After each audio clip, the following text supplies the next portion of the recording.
रहा था। खैर, इस रेलवे बास्केट को एक बार फिर से छुएंगे, बात करने की कोशिश करेंगे। लेकिन मीनवाइल हमारे साथ आज के टॉप कन्वेंशन ट्रेड्स पर बातचीत करने के लिए श्री संजीव भसीन साहब जुड़ चुके हैं। भसीन साहब, नमस्कार, कार्यक्रम में स्वागत है आपका। आज सुबह का भी डिप बाजार ने बहुत शानदार तरीके से बाय किया। सर, आज आपकी टॉप 2 पिक्स क्या रहेंगी? कैसे अप्रोच कर रहे हैं आप इस मार्केट को आज? Good morning Virendra ji. पहले तो मुबारक हो, आपको कहा था 15,200 दिखा दूंगा बिफोर द सीरीज, और अब तो मुझे लगता है नेक्स्ट लास्ट वीक में न्यू हाई ना आ जाए। तो conviction page and look at banks. The banks of state bank has hit 390। आपको 55-60 में खुल के बोल रहा था 400 का टारगेट आपको इस समय, और 650 का टारगेट। मारुति देखिए, कल आपको गोदरेज प्रॉपर्टी 2-3 दिन से 1230, 1240, 1250, आज 1309 बिक गया। और एल&टी और बीईएल दोनों आउट परफॉर्म कर रहे हैं। अब सिंपल है sir, consumption is going to be the king. Godrej consumer लीजिए, it will be a re rated stock. 822 से 25 में 808 का स्टॉप लॉस है, 875 से 80 का target. This will go to 1000 rupees over a period of time.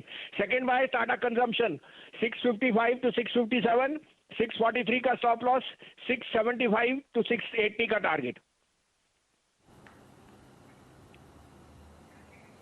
चलिए, तो कंजम्पशन थीम पर आपको बहुत लगाते हुए दिख रहे हैं भसीन साहब। भसीन साहब, आप रणनीति सेट कर रहे हैं निफ्टी पर। बताइए, हम लोग बस एक ही वीकली एक्सपायरी दूर हैं।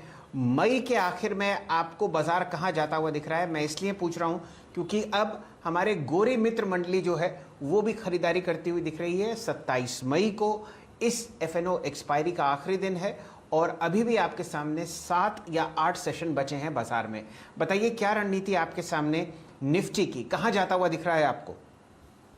देखिए शैलेंद्र जी, मैं तो ये कह रहा हूँ, शेयर बाजार आपको अपने आप ही बताता है क्या हो रहा है। आपने क्या, यहाँ पे इतने लोगों ने मंदी की कोशिश कर ली, 3 लाख केसेस, 2 लाख केसेस, लेकिन शेयर बाजार तो घटा नहीं 14,500। वो तो जबरदस्ती की जो ETF सेलिंग थी। मुझे तो न्यू हाई दिखता है, लेकिन मेरी चाहत से पता नहीं बाजार चले ना चले। मुझे 14,500 पे रिस्क रिवॉर्ड बहुत फेवरेबल था, 1000 पॉइंट का। उसमें से 700 पॉइंट, 400 पॉइंट तो आपको 2 दिन में आ गए। Market can be volatile because of little thing, but I am extremely bullish. The reopening trade in the next 3 months is unimaginable. So stay invested, go through the volatility and ignore the noise. I don't rule out a new high coming by the first week of June. चलिए, तो 2 बातें बहुत अहम है जो आपको भसीन साहब ने बताई हैं। नया हाई निफ्टी पर लगता हुआ आता हुआ दिख सकता है पहले हफ्ते जून में। कुछ समय पहले राहुल शर्मा साहब, एक जाने माने टेक्निकल एनालिस्ट हैं, उनकी भी यही दृष्टि थी। असित बरन जी भी यही कह रहे हैं। और अब एक फंडामेंटल कॉल रीओपनिंग ट्रेड पर आपके सामने आती हुई दिख रही है। जुड़ेंगे मानस जायसवाल साहब से और उनको ट्रैक कराएंगे एक बहुत ही शानदार ब्रेकआउट लेमन ट्री होटल्स में। मानस जी, 41.50, देखिए क्या बढ़िया मूव आपके सामने आता हुआ दिख रहा है। कल का हाईएस्ट लेवल भी इस काउंटर ने तोड़ दिया आपके सामने। अब 41.55, बताइए क्या करना है लेमन ट्री होटल्स पर? देखिए, ब्रेकआउट आया था मेरे ख्याल से 11 मई को, जब स्टॉक ने अपना 200 डे मूविंग एवरेज 37 रुपए या 36 रुपए के आसपास ब्रेक किया था।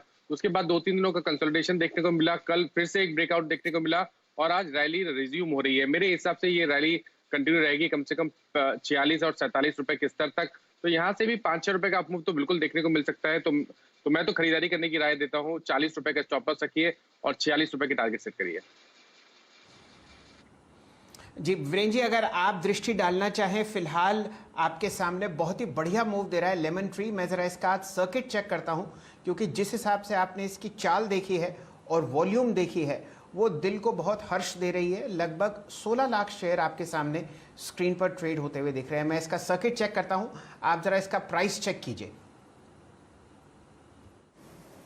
लेमन ट्री 42.15 पे ट्रेड करता हुआ, पूरी की पूरी बास्केट ही अच्छा करते हुए शैल जी। EIH डे हाई पर, लेमन ट्री डे हाई पर, और यस 42.50 पे एक इम्पॉर्टेंट लेवल तो शैल जी इसने आज ओपनिंग के वक्त ही पार कर लिया था। और इनफैक्ट ओपनिंग ही अगर आप देखें जो उसने दी थी 40.50, वो इसका एक बहुत बड़ा ब्रेकआउट और एक typical inverted head and shoulder का ब्रेकआउट पॉइंट था। मानस, आपको क्या लगता है? पॉसिबली ये 46 की ट्रैजेक्टरी की तरफ जा रहा है क्या, जो कि इसका पूरा CY21 का सबसे स्ट्रॉन्ग सप्लाई जोन है और जहां पे मल्टीपल हाइज आते हैं, जहां पे कुछ कंजेशन जोन्स हैं थोड़े से। 46 पे टेस्ट ऑफ स्ट्रेंथ होगा क्या इसका? तो मैंने पहले ही मेंशन किया कि 46 रुपए की टारगेट बिल्कुल पॉसिबल है और ध्यान रखिए, अगर आप वीकली चार्ट पे जाएंगे तो